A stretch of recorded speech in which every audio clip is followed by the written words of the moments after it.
Okay, I just came out of Dave Chappelle's first show at Montreal's Just for Laughs comedy festival this July 24 at 7 p.m. It was his first show. See, it's a really big deal because Dave Chappelle, ever since, as we all know, that incident that happened in 2005 when everyone said that he walked away from $50 million, we've barely seen him around. I mean, he almost disappeared off the face of the planet, but in actuality he was living on a farm in Ohio.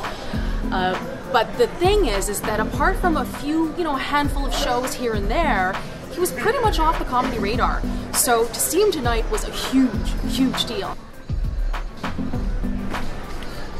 So he comes out on stage, he's got a cigarette on his ear, and he's got a lit cigarette in his hand, and he's shooting the breeze, talking about like, so what's it like up here in Canada? It almost seemed like he was trying to find out if he should move here or not, and talked a little bit about some of the rumors that were circulating about him, and what was interesting about his countenance, about how he was, about the energy he was giving off, is that you couldn't tell if there was part of him that was really, really sad.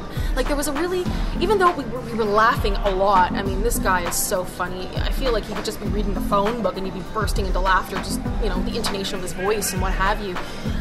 But the moments when he wasn't talking, there was this sadness, almost this like.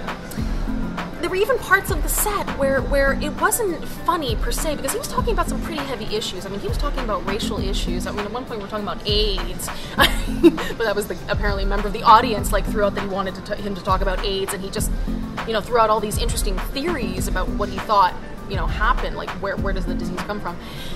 But he talks about really, really deep things, and there are times when you almost get the vibe that he's like this philosopher king. He's just a really clever man, and you can tell that he comes from a very educated family. I mean, his mother was a professor, university professor,